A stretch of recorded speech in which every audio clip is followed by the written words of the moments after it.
Well, indeed, it's interesting that you talked about international connections, because this really is what this exhibition is about.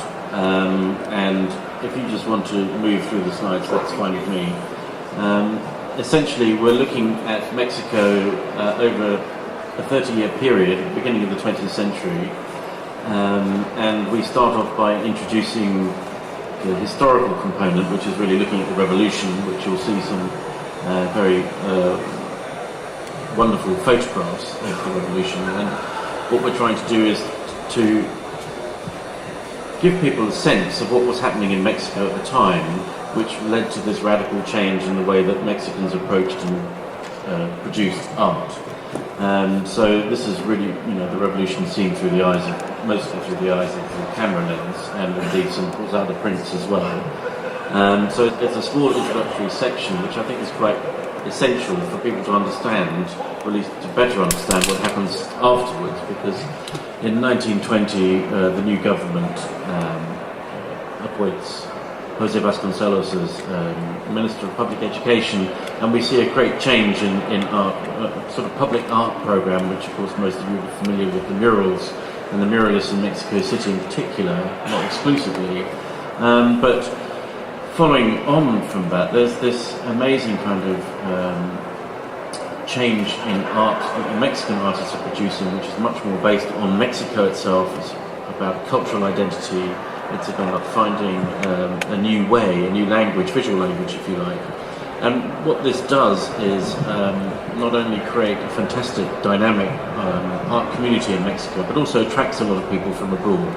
And so the exhibition really aims to show a number of Mexican artists working at that time in Mexico, and also the work of the people who came to Mexico, who kind of responded to that work. And it's a mixture of photography and painting, roughly half and half, I would say.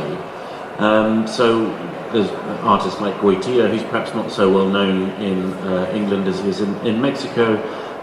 There's a wonderful image of a man sitting on a trash heap. But we get images by the English artist Leon Underwood, who travels to Mexico in late 1927 and is there for some 6-7 months, actually following the trajectory of Catherwood and Stevens, precursors to Maudsley in that part of Mexico, and his response to Mexico. We have other artists like Edward Burrow, who we'll hopefully see in a moment or two. And so the exhibition really is there's a spine of work, what I call a spine of work in the exhibition by Mexican artists, and by that I mean the great artists like Orozco, Siqueiros, Rivera, Carlo, Maria Esquivel, Rufino Tamayo, and all, but most of these artists are only represented by one work. It's a bit of a gamble, I admit, but it's really there to give people a sense of the range and the quality of work that was being produced in Mexico at that time, and how international artists responded when they arrived. And we do that also with photography. So the great moment of photography, of course, in Mexico is the arrival of Tina Modotti and Edward Weston. Of course, Tina Modotti, when she leaves Mexico in 1930, famously gives her camera to Manuel Alvarez Bravo, who goes on to become the greatest photographer in Mexico of his generation. And so it's also a world about connections, and how all these different people met one another, worked with one another, in some cases fought with one another in others. But in many ways the exhibition is about two things, I think. One is about a moment in time when there's a big change, a sudden dramatic shift in the way that art is produced and the material and subject matter of that art. And secondly, it's also about place. And I think it's really interesting for us to look outside of the traditional kind of places that we associate with great artistic production, Berlin or Paris, New York, London, whatever one wants to name those places. But they tend to be centred in what we might call the Western world. And I think it's nice to look beyond that and see that there are other places that also had a major contribution at a particular moment in time to artistic production, and also the influence that it had on artists. And that's the intention of the exhibition. I think there is also quite a number of international artists in the exhibition looking at international... Yes, I mean, I've mentioned Edward Burrow. Edward Burrow, of course, the great eccentric British watercolourist who was only in Mexico for 1 month but produced 3 colossal works following his trip.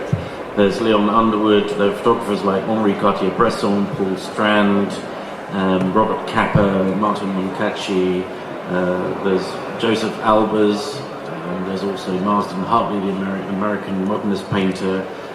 So it's a real exploration, if you like, of in many ways what people see, and how they represent what they're seeing. So some might want to capture what they're seeing in a very realistic way, others might want to try and capture the essence of, which is something that Marsden Hartley, I think, was preoccupied with.